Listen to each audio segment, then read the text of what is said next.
Kalau riwayat dari kebijakan politiknya, itu setelah kasus runtuhnya tembok Berlin, atau tepatnya berantakannya Uni Soviet menjadi 14 negara, lalu berikutnya rubuhnya tembok Berlin, pecahnya Ceko dan Polandia dengan tembok Berlin rontok. Tapi yang seru, Ceko itu nggak ada status darah yang tercecer, Cekoslovak itu.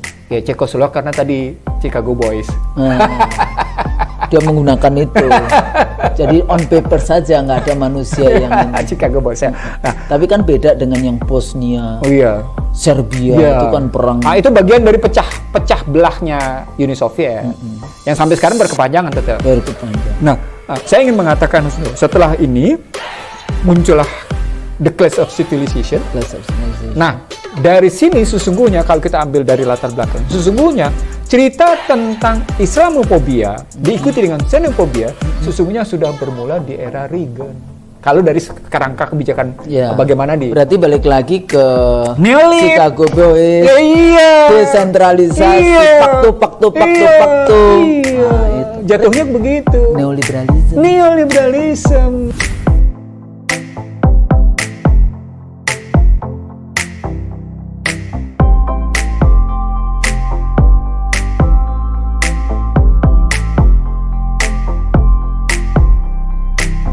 Bismillahirrahmanirrahim. Assalamualaikum warahmatullahi wabarakatuh. Waalaikumsalam warahmatullahi wabarakatuh.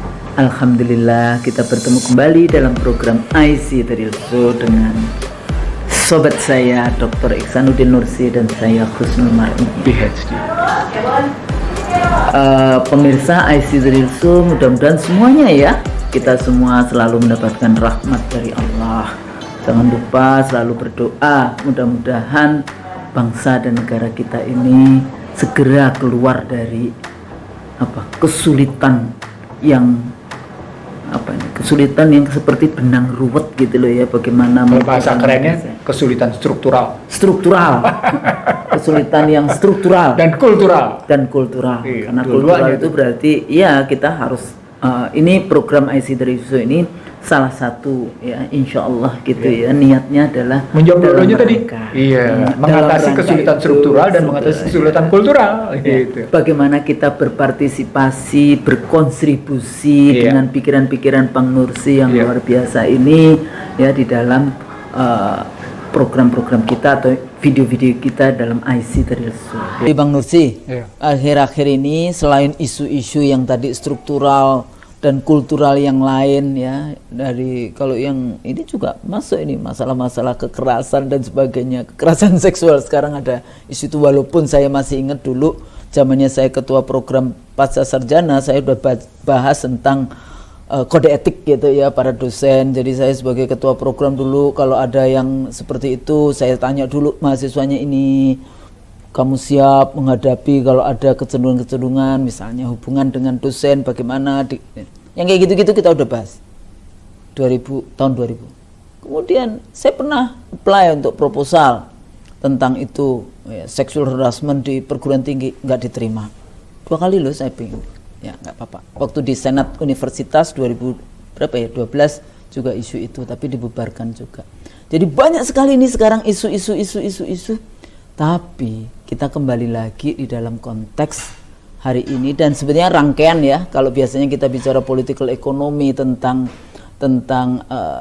ultra neoliberalism, ultra modern slavery system, ya liberalism, neoliberalism dan seluruh perangkat instrumennya. Nah akhir-akhir ini kalau kita bicara rangkaian global politics, hegemoni globalnya kayak gitu ya. Salah satunya kan bagaimana instrumen ini diimplementasikan. Kalau Bang Nursi kan lihat dari mulai UN, IMF, World Bank, demokrasi, HAM, dan sampai semuanya seksualisme dengan LGBT dan sebagainya itu. Nah, tapi pada saat yang sama kekuatan pengimbang atau kekuatan alternatif dari neoliberalisme, komunisme, mau nggak mau kan ada sistem dalam konteks Islam. Tapi sejak 9/11 ya, jadi war on terror di dalam konteks itu, waktu itu semua negara harus ikut memerangi teroris. Kalau enggak, maka Anda akan dianggap negara teroris itu sendiri. Perubahan rezim di Amerika berubah kan, dari Republik ke Demokrat Obama, diubah diksinya, counter violence extremism dengan deradikalisasi. Tapi deradikalisasinya gagal. Deradikalisasi itu sebenarnya gagal, duitnya habis, sebetulnya programnya gagal, tapi tetap di dalam konteks ya isu tentang war on terror tetap dalam posisi itu. War on terror tetap itu ya, setelah 9/11 dan sebagainya ya. Nah ini dalam konteks ya, kalau dalam kita di Indonesia sebagai mayoritas penduduknya adalah Muslim, negara the most populous Muslim country in the world, negara yang jumlah penduduk Muslimnya terbesar di dunia. Kita kaya raya. Jadi memang kita berada di dalam kayak di tengah yang dijepit dari poros Jakarta Washington, poros Jakarta Beijing, dan sekarang ini bangga atau bertanya ya menjadi pemimpin G20. Ini sebenarnya kan multilateral di Jakarta Washington versus trade war dengan Jakarta Beijing kayak gitu ya. Jadi bacanya ini yang satu multilateral, yang satu bilateral. Nah, balik lagi dalam konteks itu penangkapan sebetulnya kalau kita membaca tentang kekuatan civil Islam dan kemudian counternya, kemudian mereka bikin Islamophobia yang kadang-kadang apa sebetulnya ditakutkan? Ya, karena kan mau bicara toleransi 1400 tahun yang lalu sudah ada, sudah diturunkan itu lakum dinukum waliyadinnya itu. Terus mau bicara tentang apa? Kebinekaan, kemudian diskriminasi, gak ada, semua sama. Manusia kecuali takwanya kepada Allah. Kayak gitu ya. Agama gak ada, Islam itu memaksakan Anda harus masuk ke Islam atau Islamisasi. Kan selalu ditakutkan Islamisasi. Gak ada. Kenapa? Karena la ikroha fiddin, nggak ada paksaan dalam agama. Makanya kalau orang mau masuk Islam kan ditanya, ada yang maksa nggak? Siapa ini yang kayak gitu-gitu kan? Pasti itu menjadi pertanyaan pertama kalau ya mu'alaf kayak gitu ya dalam konteks itu. Nah, tapi kalau kita mempelajari sejarah kan ada kolonialisme. Kolonialisme ini kepanjangan dari kapitalisme, liberalisme, kolonialisme, dan kemudian gold, glory, gospel kayak gitu ya dalam konteks itu. Nah, jadi mari toh kita itu duduk dan mendiskusikan apa sebetulnya. Kenapa mayoritas masyarakat Indonesia yang Muslim dipinggirkan terus, ulamanya itu ditangkapi, ditahan dan sebagainya. Ya. Jadi ini kita membacanya seperti apa? Dan apa yang harus kita lakukan? Dari dulu saya mengajak interfaith dialogue, mari kita duduk, mari kita bahas tentang kenegaraan. Ada yang jangan meminta, misalnya saya biasanya bilang juga sama mahasiswa saya, kamu kalau nggak Muslim nggak perlu assalamualaikum ke saya, kayak gitu kan? Tidak harus. Nggak perlu, dan tidak akan yang namanya membuat kamu tidak lulus gara-gara kamu nggak memberikan assalamualaikum ke saya, kayak gitu ya. Itu saya sampaikan kayak gitu. Jadi kamu nggak usah takut. Tapi pada saat yang sama jangan paksakan saya juga untuk harus melakukan hal yang sama karena Anda sudah assalamualaikum kepada saya, terus saya juga mengikuti ibadah dari kalian. Jadi nggak ada agamamu, agamaku. Mari kita saling menghormati, menghargai, menghormati. Nah ini sudah kita mau 212 ini pasti naik lagi nih isu-isu tentang itu. Nah gimana nih Bang? Dalam konteks apakah kita melihatnya dari sosiologi agama ataukah kita, dan lucu Bang, dalam sosiologi, dalam voting behavior, ini satu lagi dalam election, kan di dalam pemilu selalu dikatakan jangan dicampur gitu ya antara politik dan identitas. Kita sudah pernah punya ya. Padahal dalam sosiologi model salah satu yang kalau kita bicara tentang partai identification itu ada gender, ada umur, ada ekonomi, ada agama. Jadi itu ada adalah pendapatan, ada suku SES, status ekonomi dan sosial yang kayak gitu. Itu namanya model sosiologis dan berujung pada politik identitas. Itu ada teori gitu loh dalam konteks itu. Tahu-tahu nggak boleh preferensi karena agama itu nggak boleh. Kata siapa? Belajar ilmu politik dulu kayak gitu. Nah, jadi melihatnya dari segi apa ini? Islamophobia. Kalau bukunya Bang Nursi kan bangsa yang terbelah kayak gitu ya, dan itu rangkaian dari mulai ekonomi, gap ekonomi, kebijakan politikal ekonomi dan sebagainya, dan akhirnya kita sampai pada situasi yang sebetulnya sudah nggak sehat. Hubungan sosiologis antar kelompok kita. SARA itu juga dimasukkan. Sebetulnya yang suka ngomong SARA itu siapa sih? Rakyat atau rezim? Kan itu persoalannya. Ya. Dan itu menjadi sesuatu yang kayak menakutkan gitu loh. Sampai KPU harus merumuskan yang nggak jelas. Apa itu SARA? Siapa sebetulnya yang menggunakan SARA itu? Rezim atau rakyat? Nah, jadi gitu Bang, ini isu sosiologisnya. Bagaimana kita melihat dari ini? Kita tadi sudah disebut bahwa soal Islamophobia ini sesungguhnya sudah ada dari 14 abad lalu ya. Artinya sampai Allah menyatakan lakum dinukum waladin, sampai juga dinyatakan amalmu, amal kami, ya kan? Sampai kayak gitu kan, itu dahsyat sekali. Artinya, 1400 tahun yang lalu. 1400 tahun yang lalu. Nah, perbedaannya setelah tadi Husnul menguraikan tadi adalah Islam mengakui Isa, tapi penganut Isa tidak mengakui Islam. Itu perbedaannya kan? Iya, betul. Itu perbedaan mendasarnya. Kita mengakui Nabi Isa, Nabi. Iya. Bukan Tuhan. Iya. Mengakui Isa sebagai nabi. Nabi.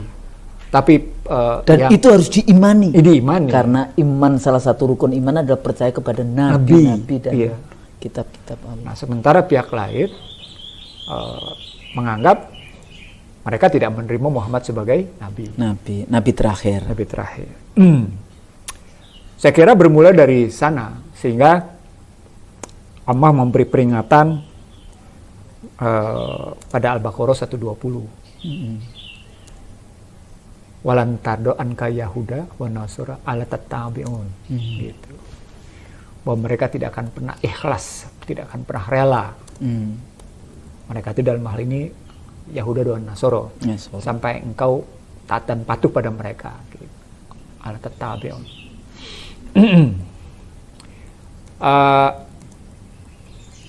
Tiga ayat ini sesungguhnya ketika bicara lakum dinukum waladin, amalmu, amal kalian, amal kami, lalu sampai peringatan Allah seperti itu, sesungguhnya bicara sosiologi menjadi mengandung tiga hal, Husnul, sosiologi agama. Yang pertama soal nilainya, yang kedua soal sistem sosialnya, yang ketiga soal perubahan sosialnya, kalau kita bicara sosiologi agamanya. Ketika bicara Islamophobia berbasis nilai, maka pertarungan lamanya adalah pertarungan apa yang saya sebut sebagai perang salib, Husnul. Islam dalam posisi dia berjaya, dia hanya meminta orang untuk hanya mengajak tapi tidak memaksa. Islam hanya mengajak tapi tidak memaksa. Nggak ada paksaan. Tidak ada paksaan karena memang tadi Husnul sudah bilang la ikraha fid din qad tabayyana rusyd. Dan cuma disampaikan mana yang benar dan mana yang tidak.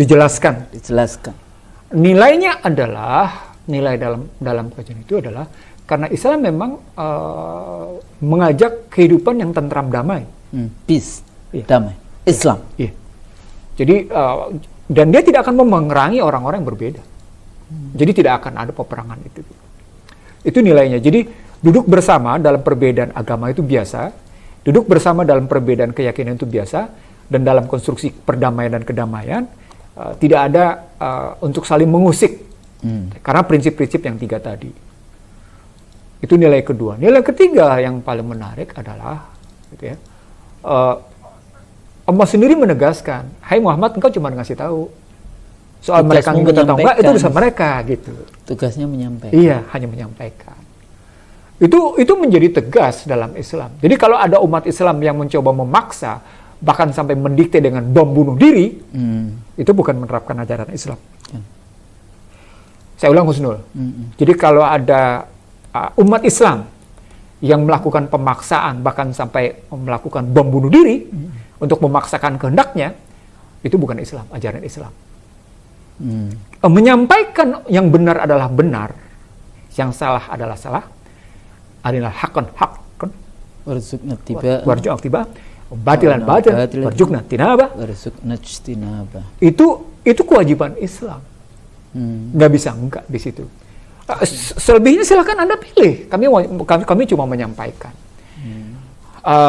Apakah kemudian di dalamnya ada nilai pemaksaan? Enggak, karena itu soal panggilan hati. Nah, tadi la ikraha fiddin, itu soal panggilan hati. Itu nilainya dulu Nusu. Jadi saya belum masuk ke sistem sosialnya ya. Saya masuk ke dalam sistemnya dulu. Nah, nilai berikutnya itu tadi nilai ketiganya. Nilai berikutnya setelah tadi cuma bicara ngasih tahu yang benar itu benar, yang salah itu salah. Itu Islam juga ngasih tahu berikutnya bahwa suatu saat akan ada satu peristiwa jika Anda memilih yang salah itu, yang akan muncul adalah kebatilan, kerusakan. Dia kasih tahu itu juga. Dan tapi kalau Anda itu atas kerja manusia. Iya, atas kerja manusia. Itu ditegaskan dalam Al-Baqarah dengan bagus sekali. Sampai akhirnya mereka mengaku enggak kok, kami tidak membuat kerusakan. Wa iza qila lahum la tufsidu fil ard. Lalu mereka bilang, "Qul inna nahnu muslihun." Misalnya gitu. Ketika disampaikan kepada mereka jangan membuat kerusakan, mereka tuh maksudnya mereka yang tidak memilih Islam ya. Yeah. Lalu mereka menjawab, "Qul inna nahnu muslihun." No, kami melakukan yang kebaikan katanya. Itu perdebatannya. Apa artinya ketika kita masuk dalam konstruksi kelima? Islam kembali lagi mengingatkan sesungguhnya ketika kerusakan sudah mulai muncul, jangan bikin kerusakan dong. Nanti akan muncul masalah, batil itu akan muncul masalah, akan muncul bencana sosial, dan bencana sosial itu bukan hanya kena Anda, bencana sosial, bencana macam-macam, itu akan kena kita semua. Itu akar keempatnya. Akar kelimanya di situ gitu ya. Islam mau kok memaafkan, bahkan tidak boleh marah. Jadi kalau ambil perspektif nilai yang pertama adalah Husnul tidak boleh marah walaupun punya kesempatan untuk marah. Husnul tidak boleh membalas walaupun punya kesempatan membalas. Kecuali Husnul memang sudah dalam posisi terzalimi. Lain lagi ya. Lain lagi posisinya. Itu nilainya. Jadi kata kunci pertama. Memaafkan itu luar biasa. Iya. Allah saja maha memaafkan. Iya. Allah menyukai orang yang juga memberi maaf. Dia maha pemaaf. Iya. Ini kalau Ramadan itu kan, kalau kita sholat pada saat sholat tarawih, kan, doa kita kan Allahumma afun tuhibbul afwa fa'fu. Ya karim. Ya karim.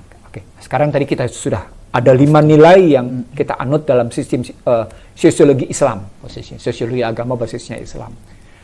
Jadi sekali lagi simpulan nilai yang pertama adalah ketika ada bom bunuh diri, ketika ada pemaksaan, ketika ada kekerasan dalam Islam untuk mengajak masuk ke dalam wilayah Islam, itu bukan Islam. Tetapi ketika Islam melakukan nahi mungkar, itu tadi dalam rangka tadi mengatakan yang benar adalah benar, yang salah adalah salah. Itu kewajiban Islam juga untuk melakukan nahi mungkar, mencegah kemungkaran. Wajib posisinya. Tidak amar ma'ruf, nahi mungkar. Iya. Kenapa? Karena motifnya kalau terjadi sesuatu bukan hanya kena mereka, kena juga semua. Seluruhnya. Kaum, termasuk orang-orang yang baik, orang-orang Islam juga akan mendapatkan itu. Jadi bukan hanya mengajak pada kebaikan, tapi juga mencegah pada kemungkaran. Tadi kalimatnya ada satu kemungkaran, ada kebatilan yang muncul, tapi kebatilan itu diminimalkan. Ada kewajiban meminimalkan kebatilan itu. Nah, itu rumusan nilai-nilainya. Nah, kalau kita masuk lebih lanjut ke dalam sistemnya, maka basis interaksinya yang pertama yang paling penting. Basis interaksinya yang pertama adalah ketika kita mulai bicara interaksi berbasis simpati. Maka simpatinya adalah simpati nilai. Simpati karena kita bersaudara satu sama lain. Innal mu'minina ikhwan. Dan sesama manusia, bukan sekedar pada kesamaan agama. Sesama manusia, Islam melarang dilakukan pembunuhan. Itu kayak saudara sebangsa. Iya. Bahkan secara kemanusiaan. Bahkan ketika bicara rahmatan lil alamin dalam konstruksi qul a'udzu birabbin nas, Islam mengajarkan bahwa yang non-Muslim pun itu punya hak untuk memperoleh kebaikan di dunia. Soal kebaikan di akhirat itu urusan Allah. Tapi kebaikan soal kebaikan di dunia itu wajib. Jadi simpati dalam proses transaksi, dalam proses interaksi sosial pertama itu, dia dalam rangka tadi menjalin hubungan berbasis kebaikan satu sama lain. Betul. Konsepnya adalah pertukaran kebaikan. Jadi exchange goodness istilahnya. Pertukaran kebaikan. Exchange goodness, kebaikan, pertukaran kebaikan itu. Itu pada konstruksi simpati. Konstruksi empati, Islam juga memahami kalau ada pihak lain yang mengalami kesulitan, dia akan berupaya untuk membantu, karena itu memang panggilan kemanusiaan. Tidak peduli apakah sama agama atau berbeda agama. Jadi kalau ada banjir, kemudian bantu, ini nggak ditanya dulu agamanya apa. Nggak ada, nggak boleh. Dan itu bisa dilihat bagaimana ya waktu itu terjadi di Aceh, tsunami, atau yang terjadi di Palu. Atau dimanapun. Atau dimanapun dalam konteks itu. Itu basisnya empati. Kalau basisnya identifikasi, sesungguhnya tadi dalam rangka lakum dinukum waliyadin, interaksi berbasis identifikasi. Oke, ada batasan misalnya karena kami tidak mungkin masuk ke wilayah keyakinan Anda karena Anda tidak mungkin masuk ke wilayah keyakinan kami pada posisi pengidentifikasian. Nah, itu basis interaksi yang ketiga karena identifikasi. Nah, basis berikutnya adalah soal sugesti. Kan interaksi itu basisnya tadi gitu. Ada simpati, ada empati posisinya, ada identifikasi, ada imitasi, dan ada sugesti. Nah, pada konstruksi sugesti interaksi tadi, ya orang akan terbangun pada nilai-nilai yang dibawanya.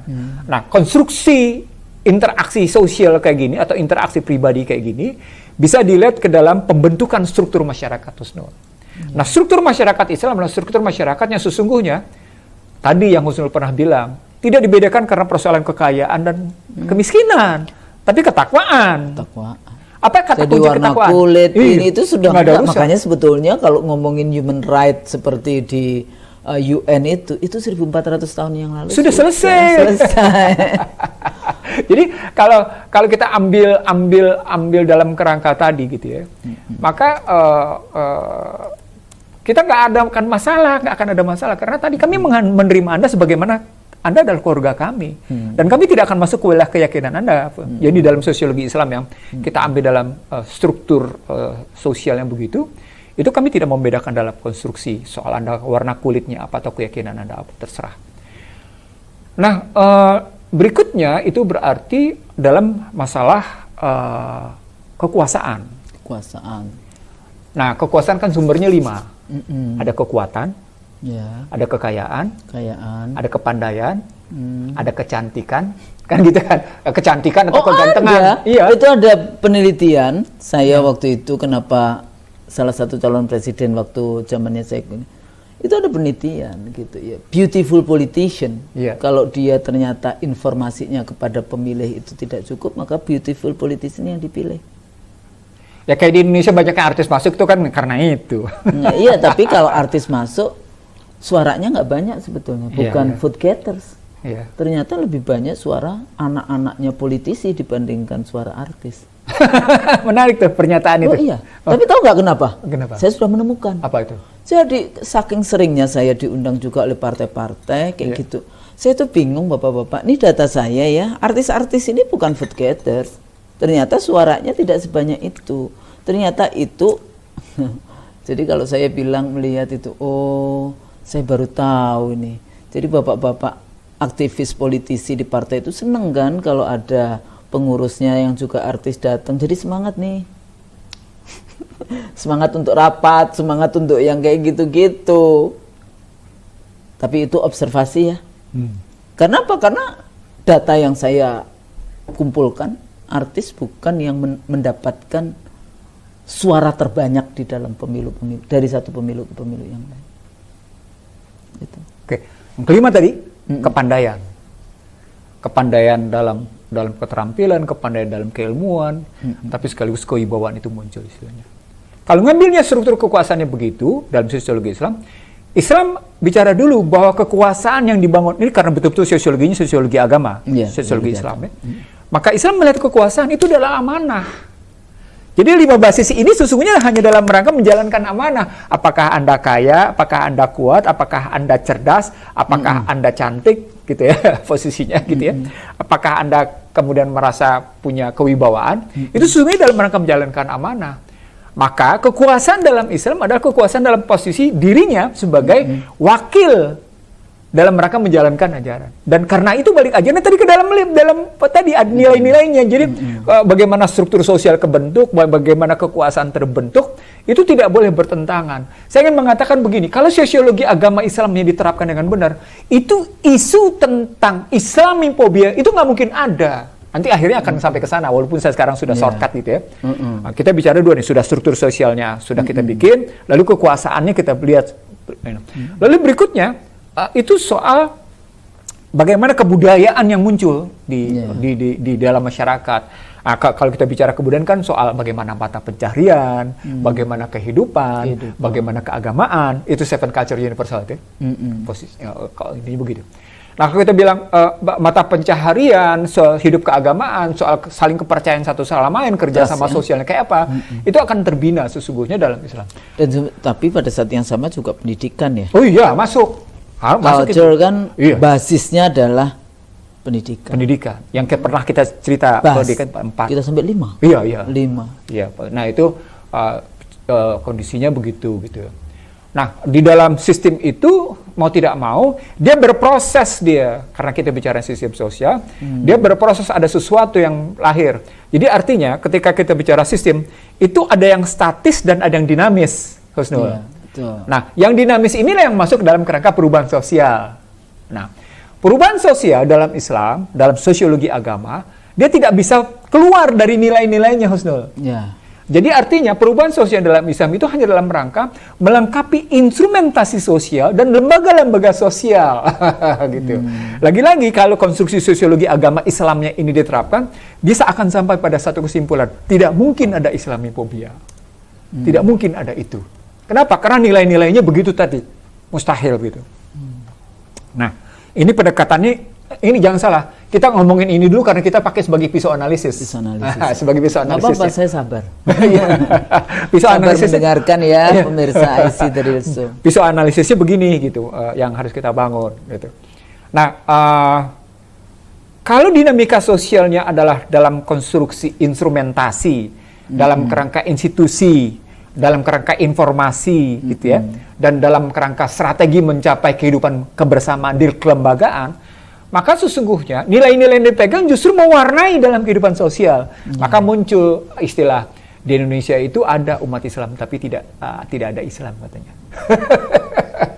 Ketemu tesisnya Clifford Geertz, Islam abangan dan Islam priayi. Santri. Tapi itu maksudnya harus dikembangkan lagi teori itu, karena sampai hari ini kita itu cuma dikasih kategori santri, priayi, abangan. Tapi nanti ketemu dengan kategorisasi Rand Corporation. Itu yang makanya saya tarik ke situ. Itu studi di satu desa ya, di Kediri sana, Mojokuto. Iya. Jadi kenapa saya masuk kayak gitu? Saya jelaskan dulu sosiologi agamanya. Setelah sosiologi agamanya diaplikasikan ke dalam cara penelitiannya Clifford Geertz posisinya. Lalu saya tarik dalam Rand, itu di situ kelihatan ada penyimpangan-penyimpangan. Walaupun kemudian baik penelitian Clifford Geertz maupun pernyataan Rand itu adalah soal memotret realitas sosial. Kan mereka memotret realitas sosial. Sementara teori yang kita bangun adalah jadi teori empirism itu, positivism. Ini artinya ketika muncul potret dari Clifford Geertz dengan kelompok Rand, maka pengklasifikasian Islam moderat, pengklasifikasian Islam radikal, pengklasifikasian hardliner Islam. Sekarang malah tambah bingung lagi. Apa tuh? Moderasi. Iya, moderasi agama itu. Sampai akhirnya nanti muncul Islam Nusantara. Ya. Sudah muncul Islam Nusantara, terus moderasi agama. Iya, itu sebenarnya gambaran bagaimana pengembangan istilah-istilah tadi dia tidak cocok dengan sosiologi agama berbasis nilai-nilai tadi. Apa yang sedang terjadi sesungguhnya? Tadi mundurnya ke belakang. Yang Al-Quran menyatakan walantado anka Yahuda wa Nasara ala tatabi'un. Mereka nggak akan rela dan ikhlas. Posisi gitu. Artinya tadi muncul, kalau begitu sesungguhnya yang intoleran siapa? Kalau kami toleran dengan Nabi Anda, saya toleran dengan nabinya Husnul misalnya sampai di situ. Ini sekali lagi pendekatan sosiologi, jelas, kan? sosiologi agama nih Husnul ya. Dan kayaknya mereka juga tahu.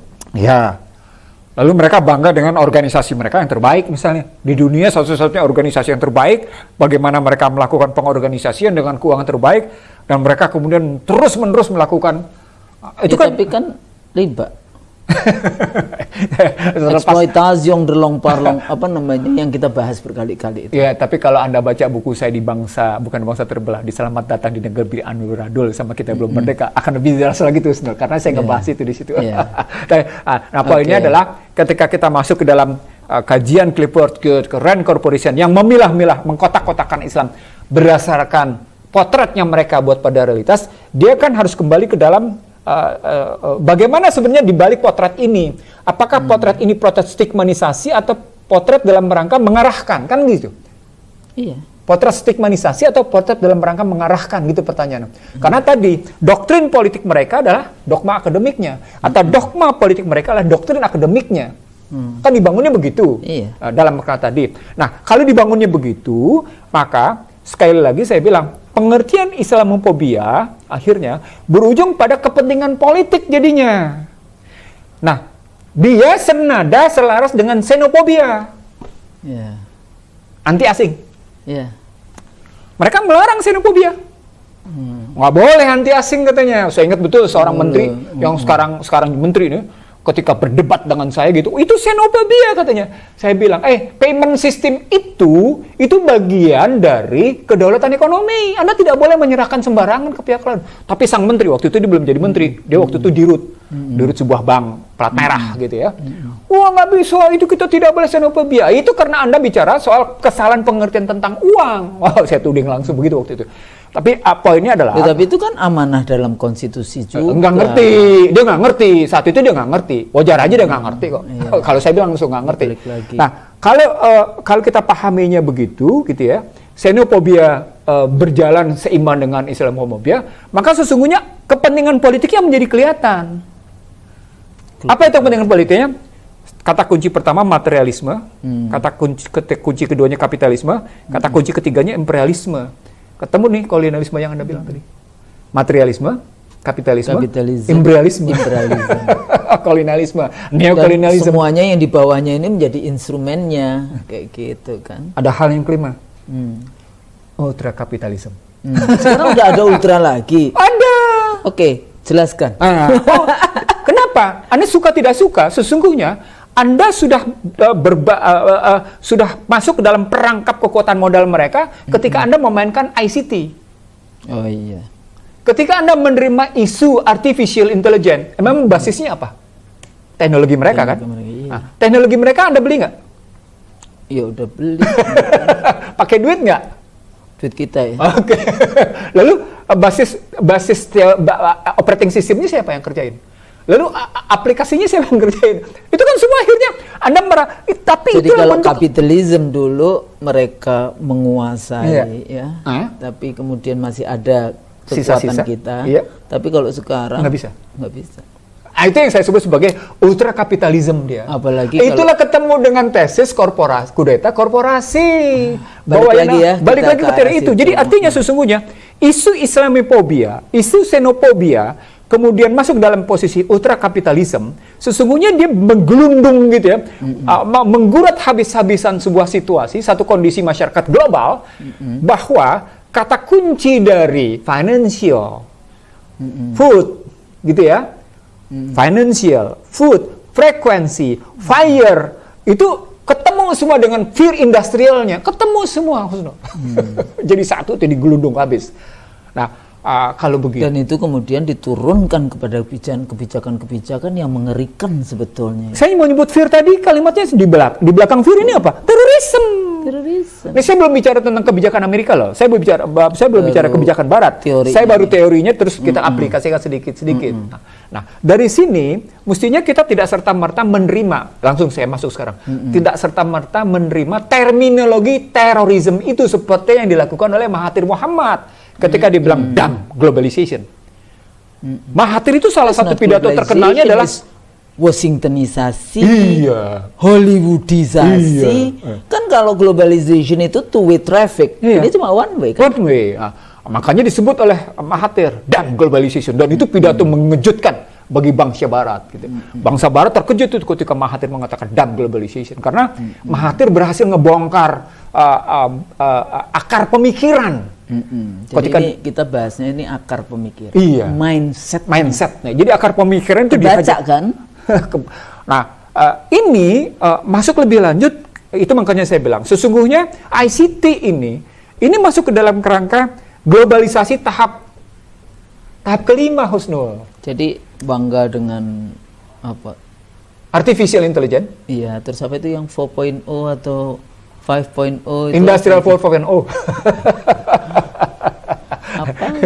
Jadi budaknya jadinya. Ya, iya. Jadi itu tadi modern ultra slavery. Iya, tadi kan kalau sudah kita sampai pada ultra modern slavery system, ultra neoliberal, kan kata kuncinya adalah ultra kapitalism. Nggak terasa modal bekerja, tapi ternyata modal yang menentukan. Suka tidak suka soal vaksin, emang apa yang kerja? Modal. VCR aja. Anda nggak bisa bikin apa-apa dengan harga mahal. Iya, saya bayar mahal. Modal yang bekerja. Nah, sampai di sini, ketika kita sampai pada pengertian teror tadi, kita harus punya rumusan sendiri tentang teror. Kita harus punya rumusan sendiri tentang intoleransi. Itu yang banyak dibahas, Bang. Ya. Itu selalu bicara tentang non-state terrorism. Padahal kalau dalam studi ilmu politik, state terrorism itu yang banyak sekali. Government. Iya, maksudnya state terrorism, terorisme yang oleh negara. Iya. Itu banyak menghilangkan nyawa manusia. Iya. Mau ngomongin Hitler, Iya. mau ngomongin Iya. Tiananmen Square, Iya. mau ngomongin apa yang terjadi di Burma, di Myanmar, apa yang terjadi di Palestina. Iya. Ya, itu state terrorism. Yang terjadi sekarang di Australia? Oh iya. Sampai Solomon Island itu cerita, emang itu apa? Sampai kayak gitu. Lagi. Jadi kalau kita ngomongin terorisme itu ada dua aktornya, ada non-state actors, ada state actors. Ya. Nah, itu makanya kita harus jernih dulu merumuskan terorismenya itu. Kan paham teror kan artinya. Sehingga kita jernih dalam menunjukkan apa itu toleran dan intoleran, Husnul. Tidak sembarang kita mau rumuskan ini. Ini yang saya maksud di sini nih. Sampai di sini, ketika kita tidak punya kejelasan tentang definisi terorisme, ada kejelasan berdasarkan undang-undang, dan saya tidak tertarik untuk membahasnya. Begitu juga ada rumusan tentang intoleran, saya juga tidak tertarik. Saya ketemu dengan di 2015, 2015 akhir, muncul buku Connectivity War, perang yang terhubungkan satu sama lain. Buku itu membahas 5 hal. Bahwa akibat kebijakan Barat, migrasi orang-orang hitam, migrasi orang-orang Afrika, Afro ke Amerika, Barat, ke Eropa, atau bahkan ke Australia, atau bahkan ke Kanada, itu dalam hitungan satu generasi, mereka akan menjadi penduduk yang dominan, diperkirakan. Mereka nganalisis 25 tahun. Maka, perang yang menjadi antara kulit putih dengan kulit Afro atau kemudian berwarna, itu menjadi lebih memuncak, intensitasnya memuncak. Nah, mereka menyebutnya ini sebagai meningkatnya perang yang terhubungkan dengan agama. Karena, Anda bisa lihat bagaimana Londonistan misalnya, cerita Londonistan, atau berubahnya gereja menjadi masjid misalnya. Dan berapa hari yang lalu, yang berita di mana, di Prancis ya, yang banyak sekali kasus-kasus perubahan gereja menjadi masjid, gitu. Dihancurkan. Itu salah satu connectivity war-nya. Nah, yang kedua, connectivity war itu juga terjadi karena keterhubungan dengan IT. Nah, sekarang pertanyaannya, siapa yang lebih memanfaatkan? Siapa yang mendayagunakan? Tadi kalau sudah bilang, oh iya, siapa yang menjadi pelaku utama teror? Siapa yang lebih menguasai teror? Itu kan bicara soal produk isunya, narasi siapa kayak gitu kan, kita ngomongin kalau definisi kan narasinya, referensinya, siapa yang membangun narasinya, dan kita terus disuruh percaya gitu aja. Dan penguasaan sumber untuk mau menyebarluaskannya. Makanya saya bilang state terrorism. Jadi itu hal yang kedua yang disebutkan connectivity. Connectivity berikutnya itu soal peperangan yang terjadi baik karena basis ICT atau basis dari jumlah penduduk yang meningkat, jadi basisnya demografi dan basisnya ICT, itu memunculkan persoalan paling tidak pada dua hal, food and financial. Nah, ketika sampai pada food and financial ini, mereka bilang orang-orang yang tadinya bermigrasi itu adalah orang-orang yang hidupnya sederhana, sehingga mereka tidak terlampau sulit dengan persoalan makan. Yang kedua, orang-orang yang bermigrasi itu sesungguhnya bukan orang-orang yang serakah dalam keuangan, sehingga mereka hidup apa adanya saja. Tapi sesungguhnya mereka punya daya tahan. Nah, gitu. Nah, itu mereka juga hitung. Mereka menghitung, Husnul. Mereka hitung itu. Nah, Anda jangan lupa nih, butir pertama, butir kedua, butir ketiga ini melahirkan apa yang disebut dengan white national supremacy lawannya. Ingat ya, di era Trump, di mana tokoh utamanya adalah Steve Bannon. Walaupun itu juga udah lama, kolonialisme dulu kan juga begitu. Itu yang terus menerus kan, white supremacy itu. Sampai di Australia itu ada yang namanya white Australian migrant. Gitu. Jadi kebijakan white Australian policy. Jadi yang boleh datang ke Australia hanya orang kulit putih. Nah, sampai segitunya. Iya, itu karena mereka memang merasa supremasi. Nah, untuk menunjukkan itu, untuk menunjukkan white national supremacy itu yang kemudian terjadi di Charlottesville, Virginia, itu sebenarnya dimulai dengan pidato Trump. Nah, pidato Trump berjudul Judeo-Christianity. Dan kemudian memindahkan ibu kota Israel ke Yerusalem. Dari Tel Aviv ke Yerusalem. Maka istilah itu ketemu dengan pusat spiritual bumi. Nah, itu yang waktu itu ya, buminya di spiritual di Tel Aviv, terus mereka bawa ke Yerusalem. Terus kemudian ekonomi di Washington, New York. Nah, mereka jadi dua tadi bilang, pusat pemerintahan bumi, kemudian pusat spiritual bumi kalau dalam bahasa mereka. Nah, kalau diambil dalam konstruksinya begini, gitu ya, apa yang disebut dengan terorisme sesungguhnya tidak bersumber dari berdasarkan teori sosiologinya, berdasarkan praktek yang kita hadapi, dia tidak datang dari Islam, Husnul. Karena simpulannya mau mempertahankan super power. Muncullah pendapat John Vilgers bahwa Islam rata-rata adalah kurban dari terorisme itu sendiri. Walaupun dia ini banyak dulu film-filmnya tentang Timur Timur. Iya.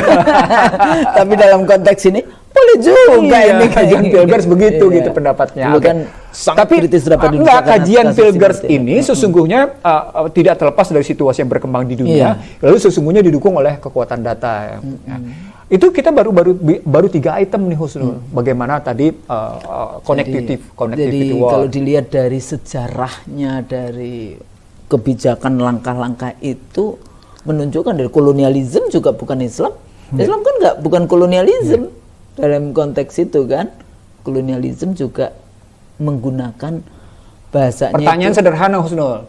Selama Islam berjaya di bawah abad 14, ya, negara mana yang dijajah Islam? Ada nggak? Tidak ada satupun. Tidak ada satupun. Nggak berjajah. Bahkan seringkali di skip itu. Dari mulai zaman Yunani kuno lompat ke zaman Rusia tahun 1700 di skip kayak gitu. Nggak dipelajari, nggak disampaikan kepada ilmu pengetahuan itu, ditutupi.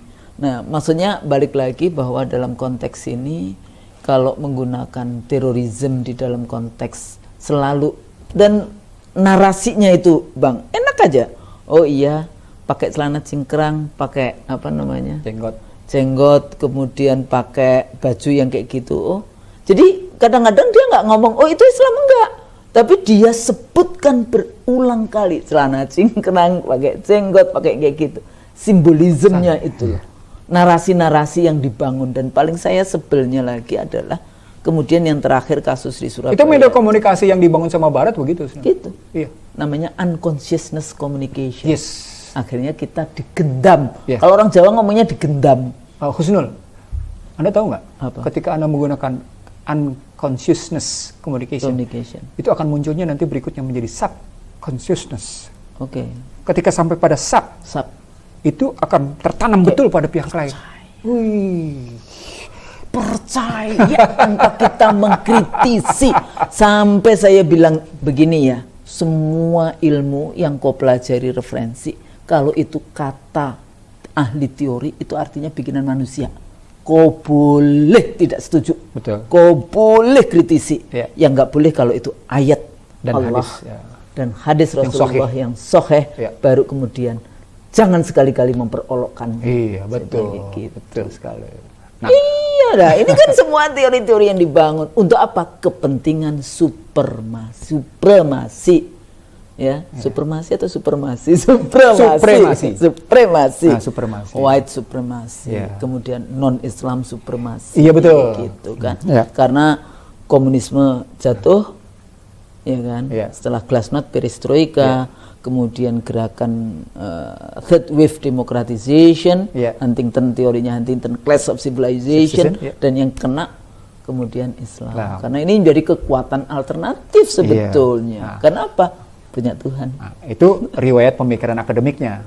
Kalau riwayat dari kebijakan politiknya, itu setelah kasus runtuhnya tembok Berlin, atau tepatnya berantakannya Uni Soviet menjadi 14 negara, lalu berikutnya rubuhnya tembok Berlin, pecahnya Ceko dan Polandia dengan tembok Berlin rontok. Tapi yang seru, Ceko itu nggak ada tetes darah yang tertetes, Cekoslovak itu.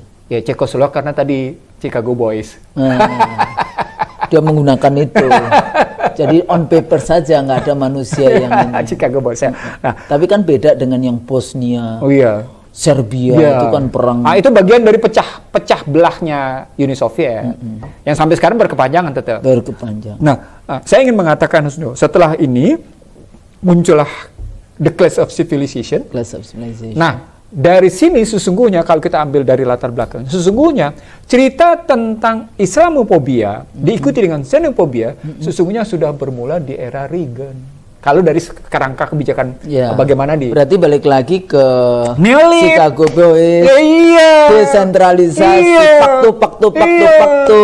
Nah, itu jatuhnya begitu. Neoliberalisme basisnya. Nah, kalau dari bisa menggambarkan kepentingan neoliberalisme menggunakan agama untuk kemudian melemahkan kekuatan itu. Itu kan sebetulnya. Iya. Terjadilah pembenaran ilmu politik yang dikembangkan oleh universitas ternama di Amerika. Tapi kan itu mikirnya. Jadi nggak sembarang nih kita ngomong. Dan kita kemudian terorisme terus kita karena menggunakan komunikasi yang media yang terus menerus sesuatu yang kebohongan, tapi kalau disampaikan terus menerus sepertinya itu sebagai satu kebenaran. Menarik ya ngomongnya begini ya. Dia ngalir dengan enak gitu karena ketemu. Nah, dari sini ketemu sampai akhirnya it's a culture, gitu ya. Dari Huntington dan Harrison.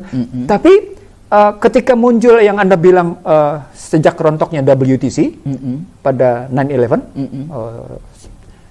11 September itu memang dituang oleh National Security Strategy of US pada 27 September 2002 istilah itu, diresmikan. Nah, resmilah istilah Jamaah Islamiyah, resmilah istilah Al-Qaeda, resmilah semua terorisme itu dipakai.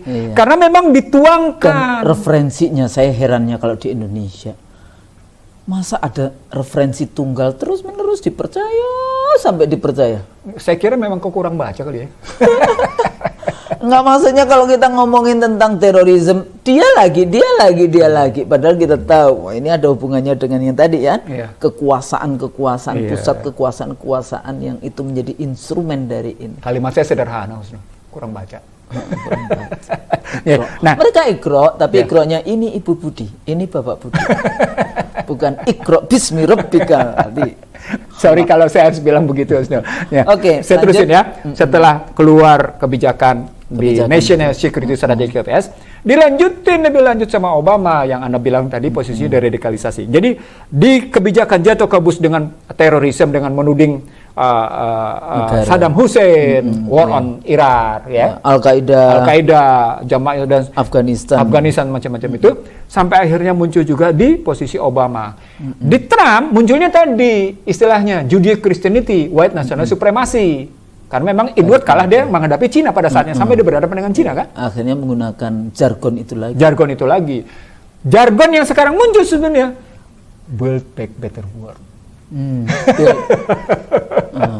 Jadi orang salah kalau memahami Build Back Better World itu hanya dalam rangka mereka akan tetap mempertahankan posisi supremasi mereka sebagai adidaya global. penguasaan multilateral di UN, penguasaan pusat-pusat keuangan dunia, IMF, international, finance, penguasaan korporasi-korporasi dunia. Sekarang saya ingin ngebuktikan, Husnul. Saya ingin ngebuktikan satu, Build Back Better itu betul-betul mereka upayakan kembali ke mereka. Dalam pekan-pekan terakhir ini terjadi krisis energi, karena negara-negara OPEC sama sekali tidak mau menahan laju produksinya disebabkan harga minyak yang terus meningkat. Pada saat yang sama mereka mengeluarkan kebijakan pengurangan energi fosil. Ya. Nah, OPEC tetap mau ngomong yang habis-habisan. Apa yang terjadi? Amerika dengan mudah mengeluarkan 3,2 juta barel dari ketersediaannya. Dahsyatnya. Dalam rangka memperhatikan kepentingan Jepang dan semua negara-negara aliansinya disebut. Dikeluarkan di situ. Keluar kebijakan. Itu membuktikan dia adalah adidaya. Keluar itu kebijakan itu. Karena ini musim dingin. Jadi itu Bang dulu pertanyaan saya. Ya. Kok di Amerika banyak kilang-kilang, dia terus import. Karena dia berpikir, bahasa saya kan, emangnya nanti kalau kiamat nggak habis semua. Kadang-kadang kan kita udah mentok kayak gitu. Ini apa gitu? Nggak tahunya kayak gitu. Ya, jadi dia timbun itu, nanti kalau misalnya terjadi yang model krisis ada ini dia keluarin itu. Jadi sebagai satu strategi juga bagi mereka. Nah, itu yang lama berulang kali saya sebut. Segala krisis itu pertama kali dalam sejarah sejak revolusi industri, dia sesungguhnya menggunakan energi sebagai senjata. Itu yang disebut sebagai energy price war atau energy war. Kalau saya menyebutnya langsung pada energy price war, perang harga energi. Nah, sementara ini mereka geser fosil ke renewable, tapi pada akhirnya tetap energy price war. Isu pentingnya pada energy price war, global climate change. Dan sekarang kita jadi kepala G20. Halo, nanti kayaknya perlu kita bahas khusus apa itu G20. Saya siap aja Snell bacaan itu. Ya kan waktu itu kita ngomong siapa itu yang dari Swedia itu? Naomi Klein. Gretanya, ya Greta kan? Ya Greta Thunberg. Kan kita sempat sudah bicara tentang itu, tapi lupa bahwa dunia juga udah dikapling-kapling itu kayak gitu. Di bawah kita sudah bahas ya, dibahas sebelumnya yang state corporatism crime itu. Iya. Tapi hati-hati Husnul, karena mereka tadi menggunakan narasi-narasi yang kelihatannya cantik, manis, baik, tapi beyond that, mereka sama seperti mereka memberikan pinjaman, tapi mereka menyebutnya sebagai aid. Negara-negara pemberi pinjaman mereka sebut diri sebagai donor gitu loh. Baik banget ya mereka itu ya ngutangin kita gitu. Nggak taunya hutangnya itu kita sekarang bayar ribanya berapa? Bayar bunganya 400 triliun. Iya, sederhana Rasulullah. Ketika Anda bilang baik banget yang memberikan pinjaman, itu kan kalimatnya mereka menyebut sebagai donor. Tapi kalau Amerika sendiri beberapa intelektualnya memang menyebut mereka lender. Penghisap sebetulnya ya. Jadi bukan ijon apa itu ya? Lender memang. Istilah itu dimulai dulu oleh Anthony Sampson. Jadi dalam ekonomi politik pertama yang paling ngetop bukunya dibahas di beberapa sekolah bisnis maju di dunia gitu ya, dalam klasifikasi mereka itu menggunakan the money lenders. The money lenders. Dan itu ada anggota parlemen Jerman kalau nggak salah yang menulis tentang dana bantuan yang memiskinkan Bangladesh. Saya cuma lupa bukunya. It's apa sih itu? Saya juga punya bukunya. Iya. Lupa, bantuan yang memiskinkan. Bantuan yang memiskinkan kayak gitu. Itu tahun 8. Waktu mahasiswa kan kita yang kayak gitu-gitu tuh suka itu kita. Pokoknya yang non mainstream gitu. Artinya sesungguhnya yang kita mau sampaikan, hati-hati kita mencerna dan mengunyah Islamofobia. Hati-hati kita bicara xenofobia. Itu bagian dari satu skenario. Iya, betul sekali. Jadi kalau tadi kita ambil bagaimana teorinya, bagaimana sosiologinya, bagaimana teorinya, bagaimana kebijakannya, dan akhirnya seperti ini, maka sesungguhnya situasi globalisasi yang muncul sekarang lewat vaksin, kan globalisasi itu sudah vaksin. Harusnya kita tahu juga beyond vaksin is what? Kalau saya kan sejak awal saya bilang, kalau Anda nggak divaksin, Anda nggak bisa naik pesawat. Nah, Anda nggak bisa kemana-mana. Anda bisa nggak ke mall. Artinya, dibatasi kan? Memang kita pikirin mau ke mall atau mau ke ini yang kayak gitu kan? Artinya mereka sudah berlaku sebagai Tuhan, karena membatasi ruang gerak. Padahal itu adalah HAM yang melekat pada setiap individu. Manusia. Bang, balik lagi tadi pada level itu. Cuma gini juga. Jangan sampai kemudian ini bagi saudara-saudara kita yang Muslim ya, jangan mudah hanya karena jangan mudah ya tadi itu termakan. Kan ini sebetulnya yang pertanyaan saya selalu kan kayak gitu. Siapa sebetulnya peternaknya? Kan kayak gitu kan ya.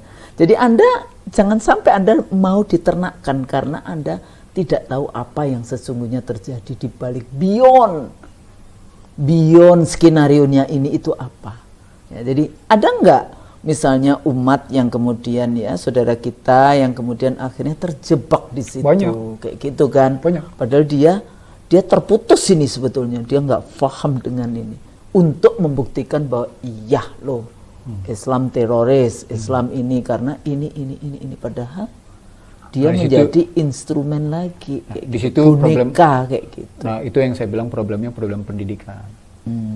Baik problem pendidikan di sekolah-sekolah umum maupun di pesantren. Bagaimana ini mengajarkan tantangan ya buat kita semua ya. Salah satunya begitu gitu ya. Kita tidak bisa.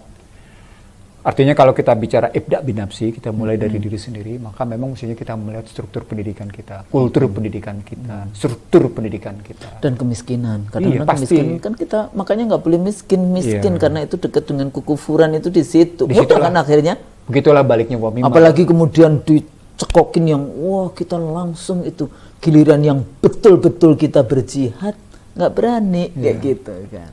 Nah, ketika Anda bilang betul-betul berjihad nggak berani, itu karena sudah berhasil terorisme. Salah satu produk terorisme adalah Anda tidak percaya atas agama yang Anda pegang, tidak yakin, Anda malu, Anda tidak punya keyakinan untuk menunjukkan bahwa Anda adalah orang yang pegang ajaran gitu. Iya, karena nanti kalau kita ngomong Islam kita dianggapnya wah teroris, wah radikal, wah apalagi kalau kita berani membela kayak gitu ya agama yang diturunkan oleh Allah ini itu pasti itu menjadi bagian dari stigmanisasi, stigma kemudian tantangan juga. Tapi kan berapa lama sih hidup? Iya nggak? Bismillah lah, Allah musta'an, Allah sang maha penolong kayak gitu kan. Nah, tapi kita wajib menyampaikan bahwa Islam bukan yang seperti itu. Jadi itu sebetulnya kekuatan media yang tadi saya bilang ada finance ya kan, IMF, World Bank ya, jadi international finance terus kemudian donor-donor, tapi ada media. Media yang nyekokin itu berapa orang sih, berapa gelintir orang di dunia ini? Itu part of fear industrial. Nah, itu fear industrial. Industri kita takut dengan itu. Dan akhirnya berhasil yang tadi saya katakan menjadi unconsciousness communication akhirnya menjadi subconsciousness communication. Nah ini kayak Anda digendam, sebetulnya digendam. Iya, betul.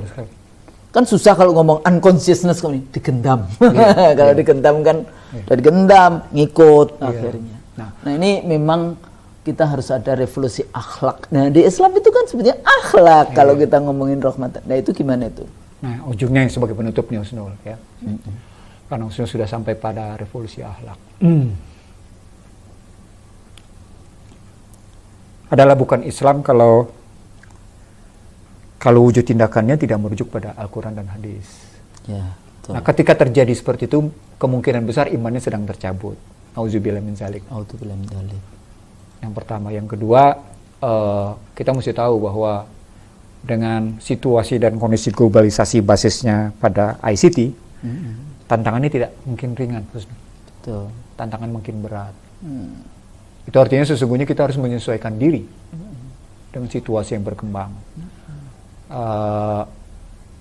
Kita sudah diingatkan sesungguhnya bahwa gelombang untuk membangun isu terorisme akan terus berjalan. Tapi ini sudah terus terang saya bilang sama Anda, kalau saya baca Connectivity War, kalau saya baca beberapa referensi-referensi lain, termasuk The Age of Surveillance, termasuk buku tentang bagaimana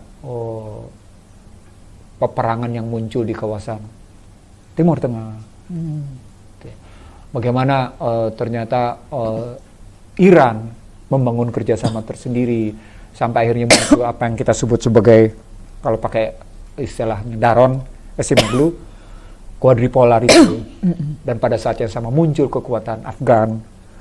Maka bentuk relasi internasional atau relasi global itu sesungguhnya membuat Dan yang tadi Afgan itu ya menarik juga dilihat di dalam konteks itu. Sekarang kan komunikasinya kan meminggirkan rezim Afgan yang boneka. Bukan. Rezim bonekanya terpinggirkan, habis lari bahkan. Enggak, yang menang ini loh. Taliban itu sebetulnya Taliban itu kayak sekolah gitu anak-anak. Memang anak santri. Anak-anak santri maksudnya. Nah, itu kan yang tadi, yang unconsciousness communication, bagaimana peran media sedunia. Pertanyaannya, gimana ini HAM? Sekarang kan perempuan, nggak boleh ini, nggak boleh itu, yang gitu kan yang ditonjolkan. 20 tahun apa? Berapa jumlah perempuan yang kehilangan suaminya? Berapa jumlah anak-anak yang kehilangan kakinya? Dan yang menariknya, berapa 20 tahun loh, berapa emas yang dikeruk dari situ oleh kekuatan Barat pada saat Taliban itu membuktikan bahwa itu dilakukan oleh Barat, bukan oleh Taliban. Iya. Dan kemarin pidatonya begitu. Bahkan dia jelas bilang itu ternyata media Barat itu memang begitu. Jadi artinya tadi kalau kita bilang dalam konstruksi 5F gitu ya, bagaimana media ngebentuk pembentukan friksi, itu luar biasa. Yeah. Nah, balik ke dalam konstruksi bagaimana pembentukan Islamofobia dan ternyata sesungguhnya tidak terjadi begitu gitu. Terpulang lagi Islamofobia itu sangat tergantung pada bagaimana kita mendefinisikan tadi. Dan dalam definisi tadi kita menentukan kriteria. Seorang Ihsanuddin Nursi akan masuk dalam kriteria terorisme kalau kriterianya fair. Yeah. Kriteria fair ini tergantung pada definisinya. Artinya, seseorang itu bisa dikatakan teror kalau misalnya jaringan latar belakangnya dia memang adalah orang-orang yang suka meneror. Memaksakan kehendaknya dengan cara menakut-nakuti. Iya, dengan menakut-nakuti termasuk. Dan akhirnya masyarakat cemas. Itu bisa ditelusuri. Yeah. Nah, sepanjang rekornya kan ada. Iya. Ya, jejak digital itu susah untuk ditipu. Jadi artinya kalau kita ambil dalam cara begitu gitu ya, saya ingin mengatakan sama Husnul begini, yuk kita berpikir lebih sehat yuk gitu. Seperti Anda bilang tadi, yuk kita berpikir lebih sehat. Yuk kita berpikir lebih bijaksana. Yuk kita berpikir lebih dalam tataran menyatukan bangsa ini gitu loh. Dengan hikmah. Hikmah gitu, kebijaksanaan. Gitu loh. Permusyawaratan perwakilan. Kan jelas sekali. Jadi ada model, ada sebuah peristiwa yang kita yang disebut dengan hikmah kebijaksanaan adalah bagaimana sebuah peristiwa diambil saripati positifnya lalu dikembangkan sedemikian rupa dalam rangka menyatukan umat manusia gitu. Manusia. Makanya adil dan beradab baliknya. Jadi jangan klaim beradab kalau itu melakukan kolonialisme atau ultra neoliberalisme dan ultra kapitalisme gitu. Perbudakan ultra modern semuanya di dalam rangka muncul itu di situ. Jadi enggak? Ayo kita dialog. Jadi begini gitu ya. Jadi begini Husnul. Karena saya ngumpulin gitu ya kajian-kajian kayak gitu ya. Saya terheran-heran kalau orang demikian mudah istilah saya general personal index seseorang bisa diketahui, track record orang bisa diketahui, pemikiran orang bisa diketahui sekarang ini. Bahkan bukan sekedar itu, at the real time posisi Husnul Maria di mana bisa diketahui. Kasus Sulaimani gitu lah, Qasim Sulaimani yang dibunuh di Iran. Itu kan at the real time. Itu kekuatan kayak gitu Mas, luar biasa.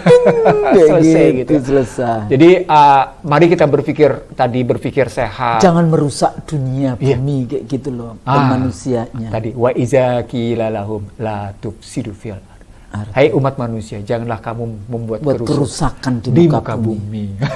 Gitu. Dan jangan dibilang oh iya kami nggak melakukan kerusakan kok terus kita terima gitu aja, enggak. Karena dalam sejarah kehidupan 5I itu dengan basis ultra kapitalisme itu muncul dalam kenyataan gitu loh.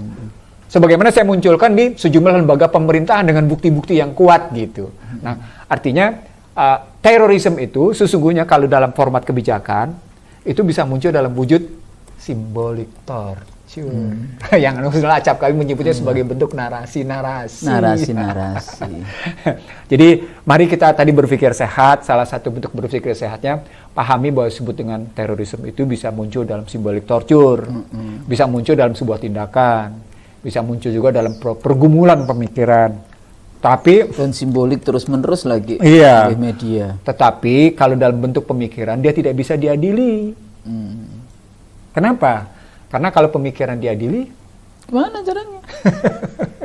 Ya, jadi itulah persoalannya. Ya kita mendiskusikan ini secara ilmiah, mudah-mudahan ini beda. Iya. Nah, satu lagi Bang, iya. Kalau tadi saya concernnya kan salah satunya media ini perlu ini kan di Indonesia ini juga persoalan mainstream media dikuasai oleh para bandar juga dalam konteks ini ya, sehingga tiap hari kita dijejali narasi-narasi yang kadang-kadang memperkuat itu tadi, bukan memperkuat bagaimana membangun persatuan Indonesia, tapi justru bangsa yang terbelah itu. Nah, ada sebetulnya dua buku ya yang saya suka itu, Edward Said yang yang covering Islam, bagaimana media Barat melihat Islam. Ini Edward Said itu Palestina, Kristen gitu ya, Nasrani. Nah, satunya lagi Yahudi, si Chomsky dengan manufacturing consent, dia juga melihat Indonesia juga termasuk yang kasus Timur juga dilihat di dalam konteks itu.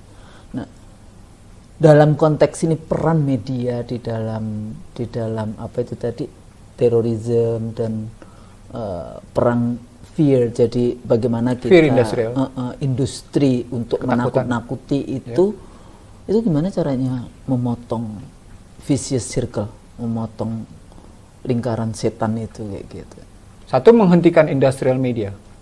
Caranya adalah negara bicara tentang kebutuhan hidupnya media. Kebutuhan hidupnya media. Jadi negara menjamin. Media not as business as usual, karena dia bisnis saja. Iya. Siapa yang bayar iklannya, siapa yang bayar ininya. Nah, itu dalam konstruksi vaksin dibuktikan di Barat. Industri vaksin ini tertentu kampanyenya kemana, berapa biayanya, industri vaksin tertentu berapa kampanyenya, itu dibuktikan di Barat. Di Barat, bukan di sini. Enggak, di sini. Saya kebetulan jadi member saya, jadi saya tahu, oh industri vaksin ini sedang belanja di media ini gitu, disebutin medianya apa-apa gitu. Nah jadi balik lagi memotong mata rantai setan, lingkaran setan tadi, mengembalikan peran negara. Jadi balik lagi peran negara. Nah, ketika peran negara, bringing the state back in untuk ngurusin warga negara. Negaranya. Nah, artinya balik-baliknya lagi ke apa? Kepemimpinan negara. Leadership, bukan dealership. Leadership. Nah, kita sebentar lagi nih harus mencari calon-calon pemimpin di 2024. Dengan sistemnya begini kira-kira dapat nggak? Enggak, karena model popular votes dalam teori ilmu politik tidak ada garansi orang yang benar, orang yang capable bisa menang. Itu teorinya. Dan masih dipercaya lagi. Anda pegang itu. Terus, tapi saya suka sekali Husnul Maryam menyatakan itu dengan baik. Saya kira gitu, Husnul. Oke. Nanti kita lanjutkan lagi Bang. Kayaknya kita masih punya banyak. Tergantung Husnul, tergantung referensi apa yang kita pakai. Anda tadi udah pakai Edward Said, Anda pakai Chomsky.